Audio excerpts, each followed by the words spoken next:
एक बार की बात है, पहाड़ों के बीच बसे एक सुदूर गांव में अर्जुन नाम का एक युवक रहता था।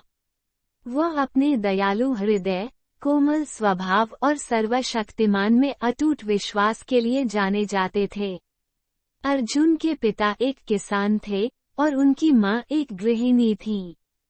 बहुत कम उम्र से अर्जुन आध्यात्मिकता की ओर आकर्षित हो गया था और अपना अधिकांश समय पास के मंदिर में ध्यान लगाने में व्यतीत करता था। एक दिन जब अर्जुन मंदिर में ध्यान कर रहे थे, तो उन्हें एक महान आध्यात्मिक योद्धा के दर्शन हुए, जिन्होंने सभी राक्षसों को हराया था और दुनिया में शांति लाई थी। अर्जुन दृष्टि से गहराई से प्रेरित थे और उन्होंने स्वयं एक आध्यात्मिक योद्धा बनने का संकल्प लिया। अर्जुन ने अगले कुछ साल गहरे ध्यान में ब्रह्मांड के रहस्यों के बारे में जानने और विभिन्न आध्यात्मिक विषयों का अभ्यास करने में बिताए। वह योग, प्राणायाम और ध्यान के विभिन्न रूपों में निपुण हो गए और जल्द ही एक शक्तिशाली आध्यात्मिक चिकित्सक के रूप में ख्याति प्राप्त की। एक दिन अर्जुन को दिव्य से एक संदेश मिला, जिसमें उसे अपने गांव को छोड़ने और एक दूर देश की यात्रा करने का निर्देश दिया गया, जहां उसे एक बड़ी आध्यात्मिक चुनौती का सामना करना पड़ा। अर्जुन पहले तो हिचकिचा रहा था, लेकिन ईश्वर में उसके अटूट विश्वास ने उसे यात्रा पर जाने का साहस दिया। अर्जुन ने कई दिनों तक यात्रा की और अंत में एक बंजर भूमि पर पहुंचे, जहां उन्हें दूर एक बड़ा किला दिखाई दिया। जैसे ही वह किले के पास पहुंचा, उसने देखा कि यह तलवार और भाले से लैस भयंकर योद्धाओं द्वारा संरक्षित था।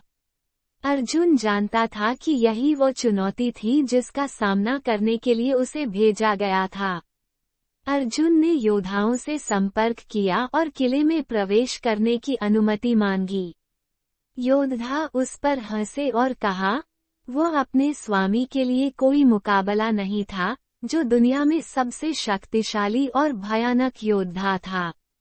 अविचलित अर्जुन कायम रहा और बहुत अनुनय विनय के बाद योद्धा अंत में मान गए और उसे किले में प्रवेश करने की अनुमति दी।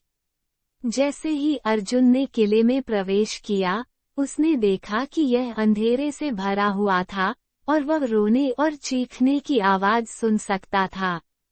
वह किले में और गहराई तक चला गया और जल्द ही उसने एक महान दानव को देखा, जो एक सिंहासन पर बैठा था, जो उसके गुर्गों से घिरा हुआ था। राक्षस सबसे भयानक प्राणी था जिसे अर्जुन ने कभी देखा था, और वह जानता था कि वह बहुत खतरे में था। राक्षस ने अर्जुन को देखा और यह कहते हुए हंसा कि उसका कोई मुकाबला नहीं है। अर्जुन शांत और स्थिर रहा, ये जानकर कि परमात्मा उसके साथ है।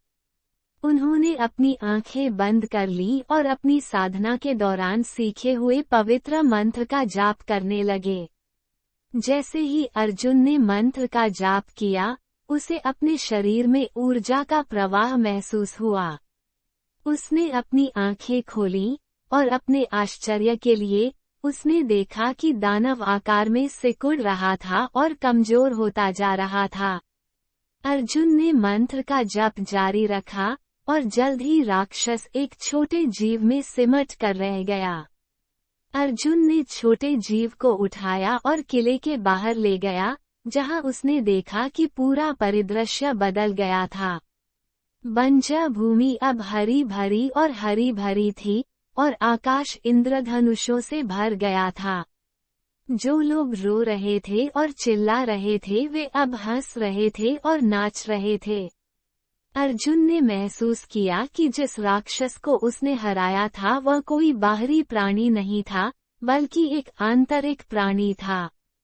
ये डर, शंका और नकारात्मकता का दानव था जो लोगों को बंदी बना रहा था।